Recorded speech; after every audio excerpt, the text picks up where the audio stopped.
The Dragonback series by Timothy Zahn. Book 4, Dragon and Herdsman. Chapter 21.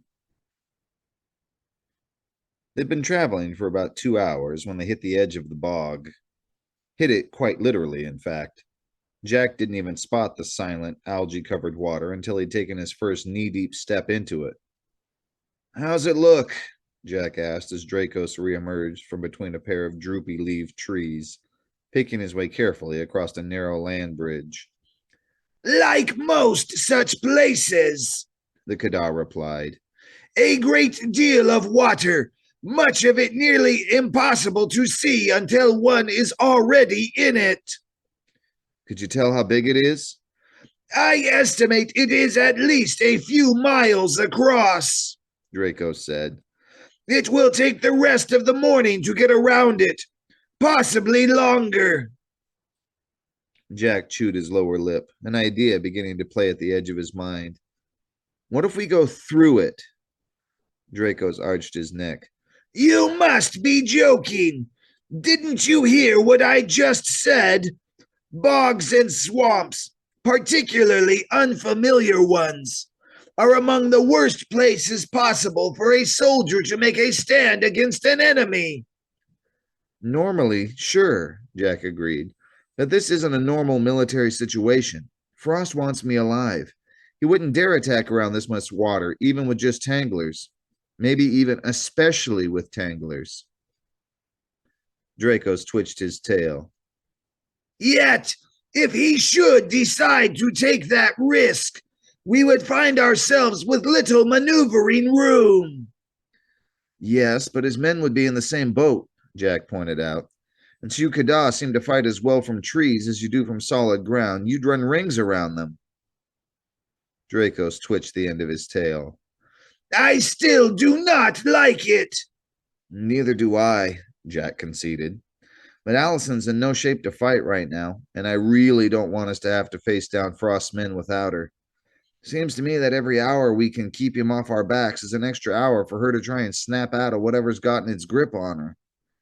He nodded toward the bog. "The only question is whether we can get all the way through without losing anyone, and whether there's more than one way out the other side. Be kind of counterproductive if we went all the way through and then came out to find an ambush all set up and waiting for us." "As to the latter, I expect there will be multiple exits," Draco said. "As to the former, we will find out soon enough." The bog was humid, full of buzzing insects, and disgustingly smelly. But aside from that, it wasn't nearly as bad as Jack had expected. The Erasvas, for all their bulk, turned out to be surprisingly nimble when it came to maneuvering along narrow land bridges. Even when they strayed off the path, they tended to float high enough in the water that it was easy for them to pull themselves back to safety. The insects and odors didn't seem to bother them at all. Even better, Jack quickly discovered that Greenie had a knack for finding a path through the pools and strands of reeds. After the first mile, in fact, Jack was confident enough of the Puka's abilities to send Dracos back to the rear of the party to watch for stragglers. Through it all, Allison and Tanim dozed peacefully. A little before noon, they reached a sort of island amid the stagnant water, and Jack called a halt. With Wren's help, he got Allison and her vine hammock off the two Pukas and onto the ground. He was sitting under a tree, munching on a ration bar, when Dracos arrived from the rear. "How are things going back there?" he asked the Kadar. "The mercenaries appear to be behaving themselves," Dracos told him, stretched out on the ground. He looked as tired as Jack felt. "The Pukas are a different story entirely." "Keeping you busy, are they?" Jack asked, feeling a little guilty. While he'd been plodding more or less straight through the swamp, the Kadar had been putting in a lot more miles, much of it probably leaping back and forth between trees. "In truth, it is not as bad as it could be," Dracos conceded. "They still seem to prefer to stay as close to you as possible. But in this terrain, they are often unable to see you. It is at those times when they have a tendency to wander off." Maybe I should try to put myself somewhere in the middle of the group, Jack suggested. Greenie seems capable enough of finding his own way. But without you, I doubt he will continue at the necessary speed, Dracos pointed out. No, this still remains our best marching order. He looked over at Allison. Has there been any change in Allison's condition? Not that I could see, Jack said. She seems to sleep pretty soundly, except when she's dreaming or something. She does a lot of twitching and muttering then. Anything you could understand? Jack shrugged. A few words here and there. Frost got mentioned a lot, and so did Neverland. Braxton's name came up once or twice, too. Braxton the man or Braxton the corporation? I couldn't tell, Jack said. Most of the rest was verbal scribble. Then Tanim has been with her the whole time? Like a squatter in cheap housing, Jack said sourly. I'm thinking about the next time she hops off to get a snack, we might want to make sure she stays off, at least for a while. I'm afraid you're right, Draco said regretfully. I do not understand what is happening between them. Certainly nothing like this ever happens between Kada and Shantine. But remember what Allison said, Jack reminded him. You and the Shantine may already be so much alike that you just connect naturally together. Your basic square pegs in the square holes. Tanim's coming from a... He glanced quickly around to make sure none of the Erasves were in hearing distance. From a lethargic slug of an Erasva to a vibrant, smart-mouthed human. Maybe it's taking them both a while to acclimate to the change. Perhaps, Draco said, but he didn't sound entirely convinced. We can only hope the stress will not damage either one of them. Yeah. Jack popped the last bite of the ration bar into his mouth. Let's get Allison back in her hammock and hit the road. It was late afternoon when they finally reached the end of the bog. Nice to be on solid footing again, Jack commented as he and Dracos maneuvered Allison out of her hammock and onto the ground. Any sign of the bad guys? I smell no one, Draco said, his tongue flicking rapidly in and out of his snout. Perhaps they have lost our trail. More likely, they just decided they might as well take the rest of the day off, Jack said. They'll probably be back full strength bright and early tomorrow morning. I hope for their sakes. Abruptly, Dracos broke off, his head twisting to the east. What? Jack asked, his hand going automatically to the machine gun slung over his shoulder. A predator approaches, Draco said, turning to face that direction. Another of the species we fought yesterday. Where? Jack demanded, scrambling to his feet. One brush with the Kodiaks had been more than enough for him. Glancing down at his weapon, he switched it over to machine gun mode. It'd be risky to use the noisier setting, but he had no intention of trying to restrain such a beast with tangler cords. There! Draco said, his tongue darting out. Got it. Lifting the gun, pointing in the direction Dracos was facing, Jack braced himself. What's going on? Allison murmured. Startled, Jack looked down at her. Her eyes were half closed, but she was definitely awake. Predator on the way, he told her, feeling a flicker of relief. Bringing a comatose girl back to civilization hadn't been something he really had been looking forward to that much. Another of our friendly Kodiaks, Draco says. Got it, she said, fumbling in her holster for her corvine. The fingers paused, her eyes widening as she suddenly noticed the machine gun in Jack's hands. What in the... Where did you get that? Before Jack could answer, there was a rustling in a group of bushes on the far side of the clearing, and a Kodiak lumbered into view. Jack raised his gun a little higher, setting his teeth together as he aimed at the animal's massive torso. Beside him, he sensed Dracos lowering himself into a crouch, claws digging into the ground as he prepared to spring. Easy, Allison murmured. Let him get closer. Jack nodded silently.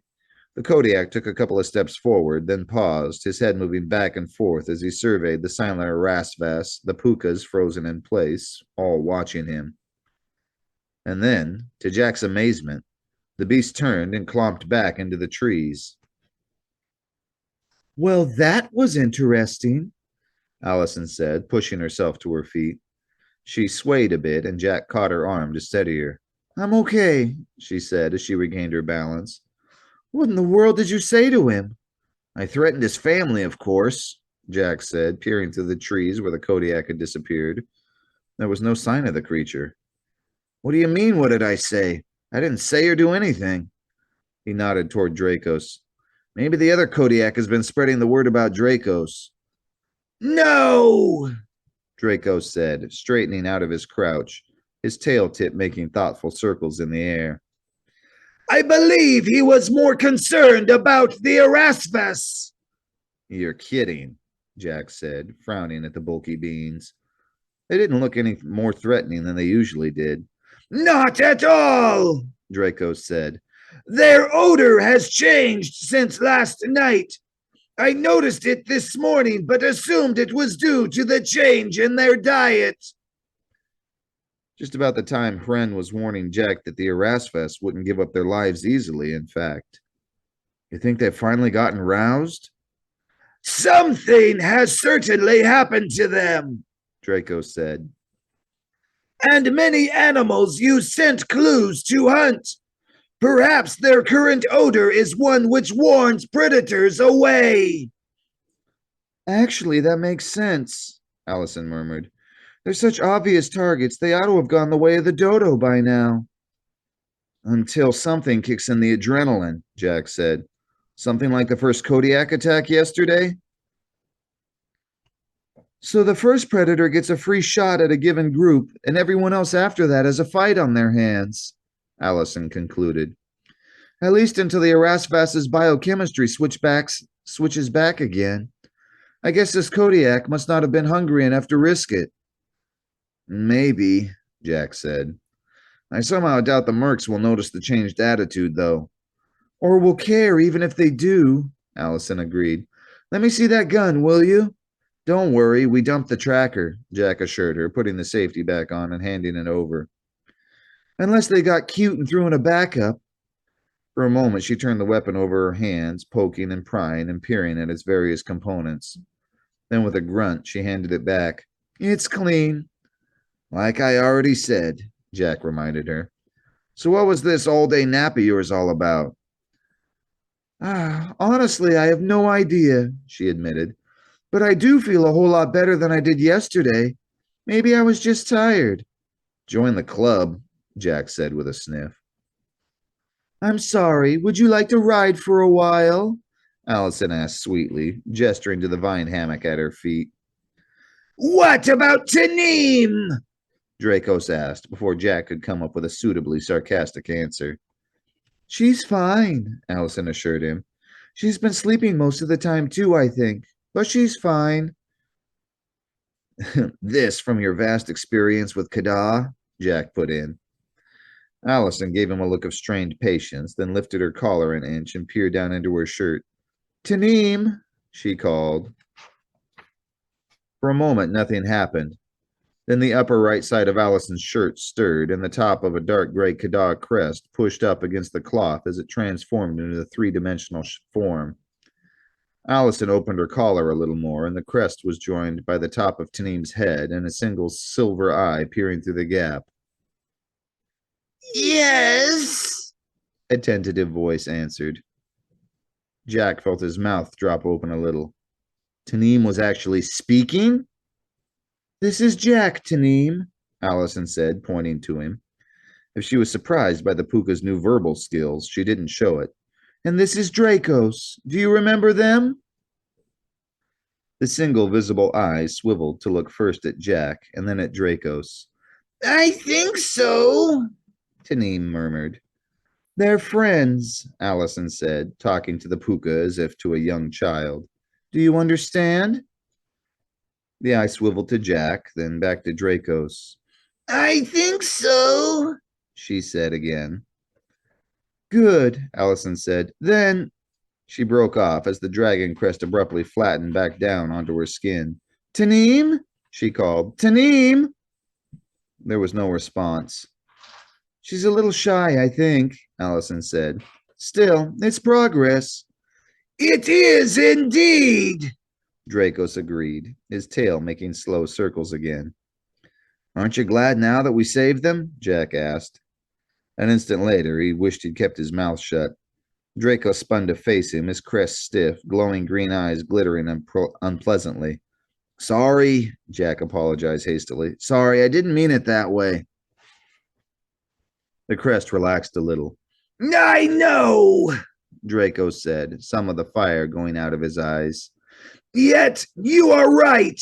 To my shame, you are right. For a time, I did not permit myself to hope. Just don't hope too high and too fast, Allison warned. This whole thing is very new to her. She's not going to be operating at the level of a Kada poet warrior anytime soon. I'm just glad she's able to talk, Jack said, and in English yet. Is that what you were muttering in your sleep? English lessons? Allison frowned. What are you talking about? I don't talk in my sleep. How would you know? Jack countered. My parents told me, Allison retorted. What was I saying? Frost, Neverland, Braxton. Just your basic nonsense muttering, Jack said. Nothing I could make out. So you weren't teaching her English? Not that I know, Allison said, still looking troubled. I assume she picked it up the same time Hren and the other Erasfest did. So what's our current plan? We're veering east from their last ambush attempt, so it's probably time to turn north again, Jack said. If your guess a couple of days ago was right, we've still got 2 or 3 more days before we hit the river. Then we'd better move it, Allison said. What was this about an ambush? It didn't work, Jack said. We can leave the details until it's too dark to travel. Fine, Allison said. You can go back to your herding. I'll take point. Heading north, as it turned out, was easier said than done. The first obstacle was a line of crumbly-edged cliffs like the one the ill-fated red puka had fallen down on the evening of their first day in the forest. Allison found a way through, but it cost them time they didn't really have to spare. The second obstacle was another bog, or perhaps an arm of the same one they'd spent the day slogging through. Allison was half inclined to go on in, citing the same reason of enemy stalemate that Jack had given Dracos earlier in the day. She seemed surprised and even a bit embarrassed when she learned that the party had already done that once and that Jack, for one, had no interest in repeating that performance. The sun was dropping toward the horizon, and a line of evening clouds was creeping across the sky when they finally finished circling the swampland and Allison called a halt. What do you think? She asked as Jack and Dracos joined her. We've got maybe another hour of light left. Do we want to keep going north, or should we angle northeast and get back to the path we were on earlier? Jack peered through the trees, studying the terrain. Neither direction looked any better or worse than the other. I vote for northeast, he said. That'll put the bog at our backs, which means they probably won't be coming at us from that direction. And we'll have a place to retreat to if necessary, Allison agreed. So we'll angle northeast until dark, then turn north again tomorrow? That should work, Jack said. Dracos? I have no objections. Good, Allison craned her neck. Anyone seen Tanim? She hopped off just before I called break. She is over there, Draco said, flicking his tongue to the side. I see her, Allison said, nodding. Tanim, come on, girl, time to go. Obediently, Tanim trotted toward them. She eyed Jack and Dracos a little nervously as she approached, sidling gingerly past them as if afraid to touch either of them. She placed one of her forepaws on Allison's outstretched hand, and a second later had gone two-dimensional and slithered up the girl's arm. At least she's not completely oblivious to the universe like the other pukas, Jack said. No, Dracos rumbled. Instead, she has become excessively timid. Jack had hoped the Kada wouldn't notice that. Give her time, he urged quietly. Like Allison said, she's new to this. I know, Dracos said. But Jack could still hear the disappointment in his voice. Come, help me get the rest of the pukas moving. He patted away. Jack looked at Allison, lifted his eyebrows. I don't know, she said, shrugging helplessly. But he's right. Let's get moving before we lose the daylight. It was quickly clear that neither the Erasfest nor the Pukas were really interested in going any farther. As Draco set off on his moving sentry duty, he could hear Hren complaining to Allison, insisting they be allowed to settle down for the night. For her part, Allison responded by ignoring his protests and continuing to walk. The Pukas, without the ability to complain, simply began dragging their feet. Dracos could hear Jack's running footsteps weaving in and out of the herd as the boy urged, cajoled, and occasionally ordered them to keep going. Once or twice, Dracos heard the sound of a light slap when none of the words would do the trick. More frequently, he heard a muttered curse that the boy had apparently borrowed from Uncle Verge's vast collection of such words. Clearly, Jack was as exhausted as the rest of them. But one way or another, he kept the herd moving, and he kept it moving mostly together. Jack kept an eye out for Dracos kept an eye out for stragglers as he ran the perimeter, again finding himself impressed by Jack's ability at the task. There were very few stragglers that made it anywhere near Dracos, and even those Jack usually managed to snag before the Kada had to step in. The sky overhead was darkening, and he was starting to look for a suitable place to camp for the night when he heard the sound of the Malison Ring floater. He froze in place, swiveling his head back and forth. It was coming up from behind them, from the south, he decided. And unlike earlier that day, this time it was headed straight for them. The long-expected attack had begun.